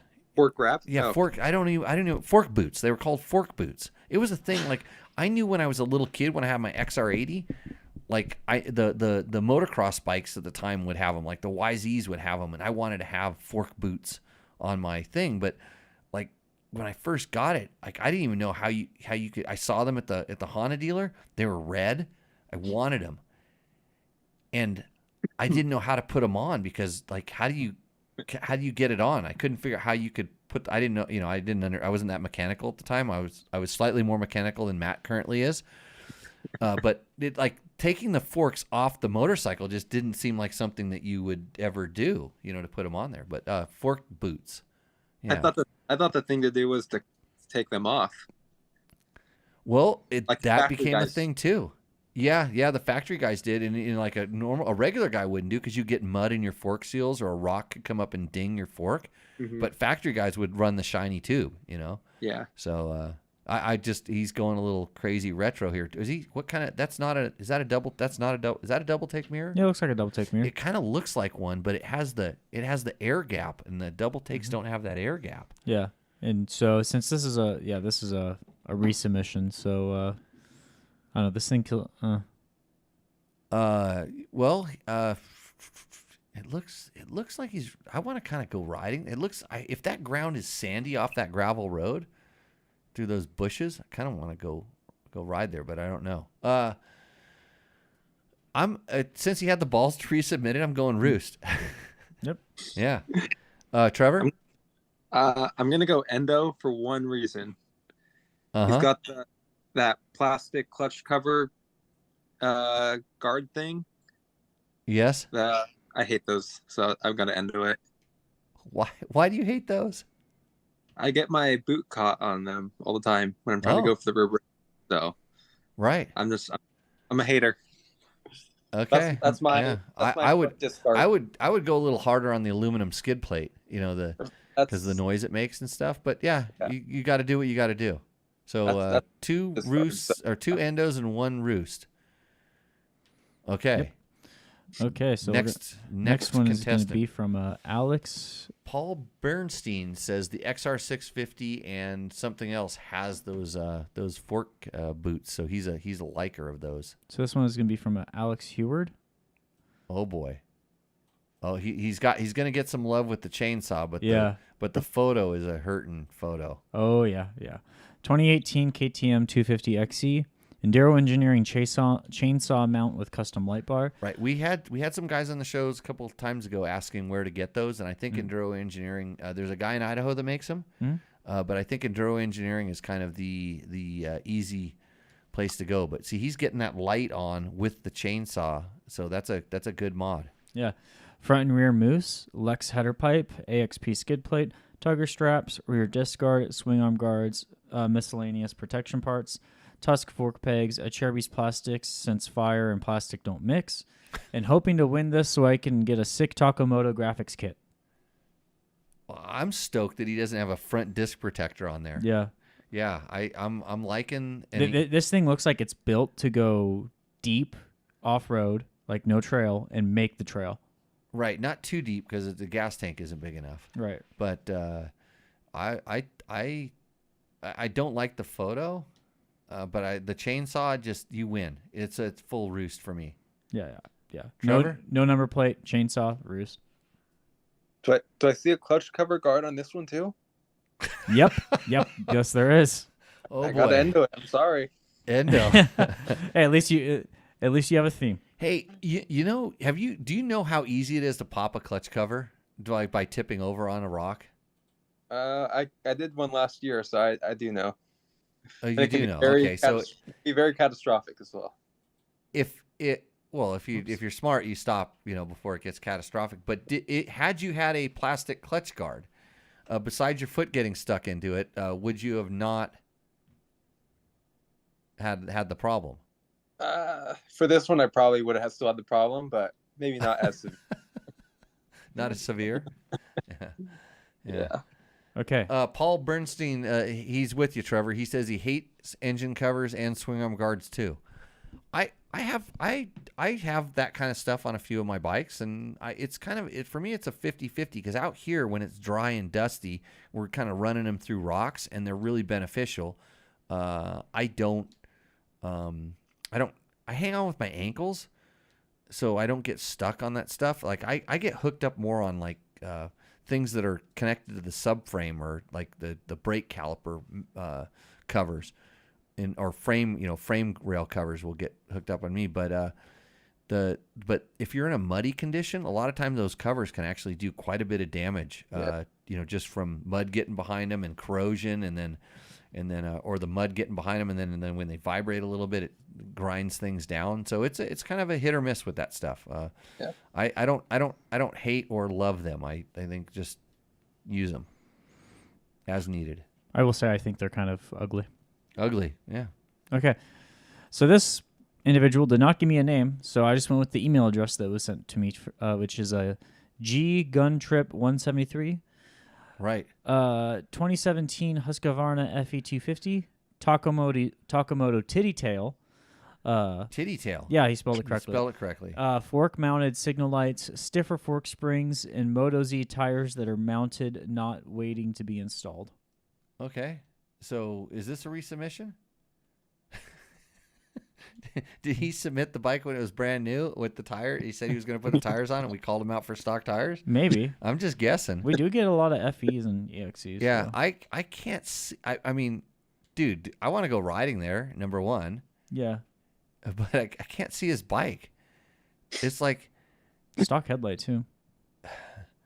This is like being at the wet T-shirt contest and somebody forgot the water. You know what I mean? Mm-hmm. It is white. Yeah. It looks like a motorcycle's coming at me. There's a dirt bike with a front tire on it. Those mountains in the background are really pretty though. I want to go do some hill climbing and descents on those particular things there. What's the yellow? Is that a stock yellow piece of tape down on the? Yeah, that's the graphics. The new graphics. That's the fork graphics on that fork guard graphics. Yeah, I'm gonna have to go. Like, I think I want to see a picture of your. I mean, I can't even see titty tail. The titty tail may still be hanging on his wall in the garage, not installed. Yeah, or kind of like I alluded to, like he's telling me about the bike, but I can't see the titty tail. Mm-hmm. Yeah. Yeah. Endo. Trevor? I can't see a clutch cover, so I got to roost it. Oh, okay. We're here for it. Going the opposite way. Okay, so Brendan Springer Davis, I think, has submitted a few times. Okay. So here's another one, and this is quite the exhaust guard, I gotta say. Oh yeah, those things are popular. Well, they were popular in South Africa.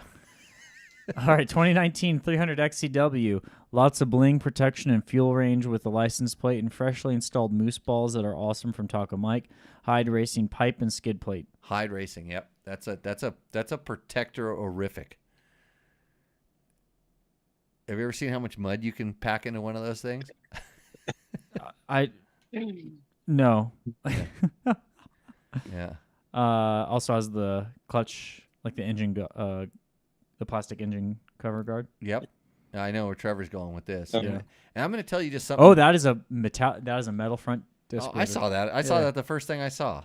He's got. If he just would have gone a little lighter, I don't know. Okay, so maybe he selectively chose which side to shoot this bike on. So maybe it was a little bit there. And then I'm going to tell you something about turning the handle. Trevor, do you ever shoot statics with the handlebars turned away from you?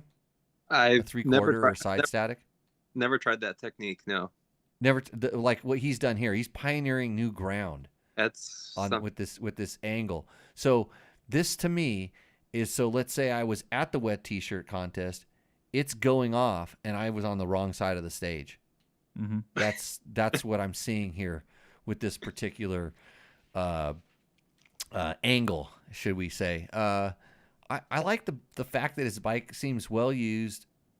He's got he's protecting it. I like that. What year again? 19. I have one of those. Like the bike, I like that ding in the silencer there. Look at that ding there. Yeah, that's a well used bike. I like that this bike is used. Right. But I can't get over. I mean, I can't get over that pipe guard. It's like a big set of knockers that's just staring at you, and you can't see what's underneath there. I don't know where I'm going with all this stuff. I don't know. I mean, there's something that it reminds me of, but it's a little obscure, and I don't think anyone would get it. Danny Lawrence says points for the seal severs, legit. You know what? Are they though? I thought they work great until they don't. It's kind of one of those things where half the time they really can help, and half the time they just pack more mud. It depends on the kind of the mud that gets in there. You know, they pack stuff in there. It's one of those things where I think it just depends on conditions, and some people have really good luck with them, and some people don't. So I don't know. I'm really the front disc guard is weighing heavy on me. Big, yeah. I kind of like the fact that it's a beat bike. If it had a chainsaw on it, it'd definitely be in the running. You know what I mean? Mm-hmm. Mm-hmm. You know where I'm going? I'm gonna give him a Roost. I'm gonna give him a Roost. I like what more Paul... plastic than Kim Kardashian's rear end. This is an endo for me. Yeah, Paul, that's a winner comment for sure. Comment of the night. Yeah, comment of the night. I'm pretty sure this is an endo for Trevor. Yeah. Yeah. Trevor, that was. I can't believe that there's a 4 out of 5. No, we still 3 out of 4. We have one more to go. Okay, good. Okay, I'm just gonna give him a Roost, even though he's he tried to sneak the disc guard by on me, but I'm happy with it. Okay, did we get somebody that actually puts their name and all the other stuff in there? Mm-hmm. Yeah, good. All right, so this next one is gonna be from Alex Marucci. In 2021 KTM 500 EXCF, Tusk handguards with blinker, Tusk rear brake protector, Fastway exhaust end cap, Takamoto titty tail, it's spelled correctly, Takamoto Get ECU. Okay, so when you say spelled correctly, you're pronouncing it exactly like it's spelled. Yes, So because it shows us who's the true listeners right, of the show. Real listener of the show, and we definitely appreciate it. Hey, if you have submitted a bike and you're in the chat, that's worth some bonus points too, because you can come in and defend yourself. Yep. And then you can tell Trevor where to go with his plastic clutch cover thingamajigger, which this bike, Trevor's already just over there salivating. Roost. Let's see, Takamoto Get ECU, D-Smog, Cherby's 3.1 gallon tank, Polysport swing arm guards, Sweet Concepts comfort seat, Slavin's fuel tap, GoLand fuel filter, Molecule skid plate, double take mirror, Kenda Parker DT tires, bulletproof design swing arm guard. Hey, Trevor, did you hear that? He's not running some K270 on the back, spinning and skidding. He doesn't know what he's doing. I think he does. Look where his picture's taken. Have you been there? No, you're racing around down in that valley down there making dust, chasing dust. That's, being dumb. Let's see, so Alex says he loves the handling and the power of this bike. Setup is for Northern Sierra Nevada dual sport and some desert. Thanks for making the podcast. Nice to listen to while driving for work. Awesome. Well, thanks for listening. Hey, I got to give a shout out to my boys down in Orange County. Mm-hmm. The Inside Line Moto. Yeah. Are you going to do another show from there? I need to, because I need to go there and learn some things. Yeah. And not pick on the owner's bike. Like we did last time. But no, if you're brave enough to listen to this show in your shop, that's a good thing. They try not to do it when there's clients in there. Mm-hmm. But sometimes those late nights this gets them through, and then they might maybe they probably don't learn anything. I like the bike. I like the photo. Yeah. See, Trevor is out riding. Can you see the dry lake bed way out in the distance? Yeah. Trevor's like out there, like a quarter mile behind the guy in front of him, riding in his dust, chasing him. How'd you do at the whatever the last race you were at? We finished. You finished. We finished. Not very well though. No, my riding was not up to par. Bike was good, but it was rider error. So, did you crash? I crashed once, but I just wasn't really feeling the need to go as fast as it took to win or be up there. Okay, no, okay. I like to pick on you. I like to pick on everybody, especially younger guys that are coming up. But that is the smartest thing that I've heard come out of your mouth all night. In all honesty, and I applaud you for that. I really do. I mean, kind of from the bottom of my shallow and rotting heart, because I don't want to see anybody get hurt. And when you're having a day like this. Oh yeah, no, that was right that was good. Yeah, smart. I mean, I have those days all the time where and this is why I'm glad I don't have to race. Yeah, because some days you can't pin it because bad stuff can happen quickly. So yep. So you got the bike dialed finally. It's getting better. That's not 100%, but it's a lot closer for sure. And so you're back to that tire that spins, slides, skids. Yeah, we might make some changes. We'll see. Right on. Where was that? Okay. Do you know, Jimmy? What was that? Where was that bike footer taken at? Open it up again. Let me start. It looks like Nevada somewhere. I am going because he kind of said Northern Sierras Nevada. And stuff like that. Nevada. Okay. And I want to say that's on the mountains it's up near it's to the, we'll call it the west of the Black Rock Desert. So you're actually looking down on the playa where the Black Rock where the Burning Man is. So I think I don't know. That could be.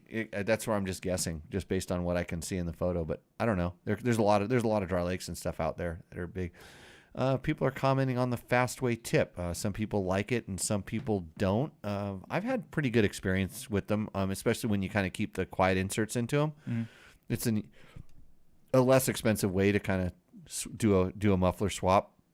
Although I don't really feel like the stock KTM mufflers need it that much until you really start, tuning the front end. I like this bike. I'm going to give it a Roost. Did he have a seat concept seat? I don't think he lists. Yes. It Seat looks like- concepts comfort seat. Right. Yeah. What? Yeah, he's got some good sponsor products in there. Yeah. So I'm going with Roost. Trevor? That's a definite Roost for me. That looks like a Right. good He bike. could use a Trail Tech kickstand. Mm-hmm. Yeah. It's a Roost for me. Good. 3 Roosts. Now we're down to the point where there's $100 on the line. I have an idea where I want to go with this. Mm-hmm. So I'm going to let you guys try to talk me out of it, even though I don't know what I'm going to say. Okay. So, But I think just so people know, like, there is a way to win this. mm-hmm. Yeah, just have all of our sponsors on the bike. It should be obvious because we're just a shill for our sponsors. So there's no Yamahas, right? no Yamahas. Okay, all, so yeah, no Yamahas. all Austrians tonight. A lot of people had Taco Moto stuff on it. It was really good. Mm-hmm. A lot of couple titty tails. Right, and they're users. We're not looking at the gear, so we're not worried about Scott Sports or Climb right now. DDC sprockets, didn't hear that get mentioned. Nope. Trail Tech, a little lacking on the Trail Tech products in that mix. Mm-hmm. No one had Fasst Company flex handlebars. Nope. Those guys, I bet you their wrists all hurt. Right, Trevor? Absolutely. Do you run flex bars? We have them on the Honda, the desert bike, and On the one that you're racing? yeah. And I'm trying to figure out how to get them that more. would be that would be for the RX when you modify the RX. That would be a really good mod for that bike. Yeah, I really want to put them on. I just need to figure out how to kind of get the right bar height out of it. Because the regular bar is way too tall for me. Then the Right. low bar is too low, so I need to figure out how to get some bar mount spacers to kind of bring up that. Call Cole. He'll know exactly how to do it. Okay. Mike Pearson says he has a Trail Tech Voyager on his bike. Was Mike one of the guys, one of the submitted entries? Mike Pearson probably is the first one, the resubmission one. Or the resubmission one. Did he mention that? Yeah, Trail Tech Voyager. Okay, good. Yeah, Seat Concepts. So we had some of those. Didn't have too much bulletproof. There was bulletproof on that there's last a few one. bulletproof. Yeah, bulletproof. That's good. And then double take mirrors, of course. Yeah. All supporting the show, and so you just have your chances go up exponentially when you put our sponsor products on your motorcycle because they're all good stuff. The only reason they are sponsors of the show is because I do genuinely use those products and I can speak highly of them. And when you use something else, I'm not going to judge you like that much, other than you're not going to win this contest. Right. Okay, Trevor, what's your choice? Who wins? I'm trying to decide if I go with the bike I like or the bike I feel needs the most help. This is the world that you live in. I think I might have to go with the guy with the big 2-stroke pipe guard thing. Oh, really?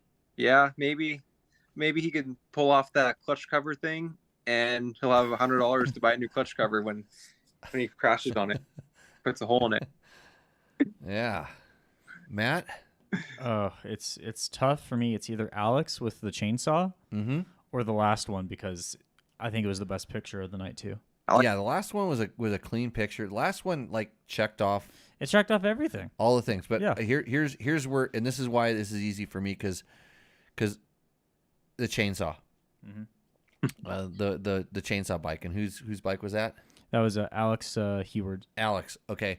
Because I'm getting ready to go riding someplace where the trails need a lot of chainsawing, and I'm gonna go up there and I'm gonna do a little bit of chainsawing, but not a lot because I'm not up there. But I might go up and do a lot because just circumstances will allow me to go do a lot. But I only have my little electric chainsaw up there in my motorhome right now, but it's enough to clear some trails and do some stuff. But Yeah, I think the last bike probably checked off all the things. That would be the super close second, but I'm gonna go Alex with the chainsaw because I think since you kind of backed me up on this a little bit. Yeah, it's like a tie for me between those two. Yeah, and I do agree with Trevor. You know, the guy with all the protection and stuff could use it, but I think the guy with the chainsaw could definitely use it as well.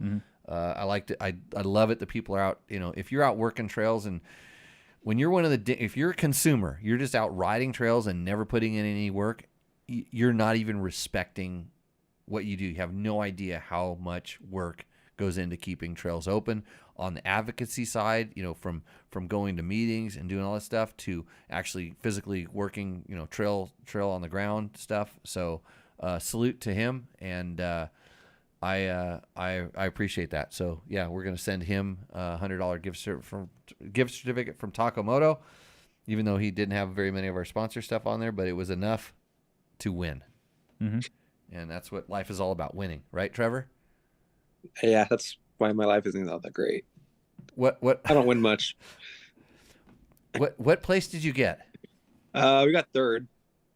Third. Yeah. Okay. And is it a point? It's a point series. How we doing? We're not doing too good in points, or no? We were just kind of doing it as a shakedown before Vegas Reno to just see how and their bike is working. They're gonna have Vegas to Reno, right? It's looking better, but we'll see. We'll see that Thursday or Friday if it actually happens. How fast does your bike go? Is it fast enough yet? Not yet. So we kind of not yet playing with some gearing next and some ECU stuff. You know, there's a video. I have a video someplace of me going like 107 on a stock Sierra 450X. I topped out 104. So what are you doing with all these modifications? I could take a stock bike and go faster than you. Maybe my tire just spinning, I guess. I don't know. I would go riding right by you, and that was with stock tires. That was a totally 100% box stock, brand new Sierra 450X. Those crappy. And you still want that? What was that? Even with those crappy Dunlop MX52s or whatever that are on there, you did that? No, I think it was the AT81s. Oh, they had 81s at the time? I think it was the early one, yeah. Okay. It was the first year. I don't quote me on that, but it was whatever. I took the bike from it was at Megala's ranch. I took it and I rode it over to my place in Weldon, and there was a dirt road and I just sent it, and it was 107. I got it actually. You know what? Maybe when I did that, it was on pavement. It might have been on a little bit of pavement. I don't remember. But there's a video someplace. I'm just holding the phone up, going 107 miles an hour. Yeah. It was odometer indicated, not GPS, so I don't know how off it was, but I think it's pretty accurate. It was quiet. Yeah. Small opening. Small opening on the muffler means go faster. You should try it sometime. I run I like stock mufflers on most of my bikes. Yeah, the X muffler is probably not the most ideal. It does weigh a ton. Yeah, we took that one off. Okay, Trevor, thanks a lot for coming on. Thanks for sharing the KTM opinions. Get those bikes and let's go do some riding someplace. Do you have any time off, or are you like racing every weekend? Or do you have one of those jobs where you have to make an excuse to go riding now?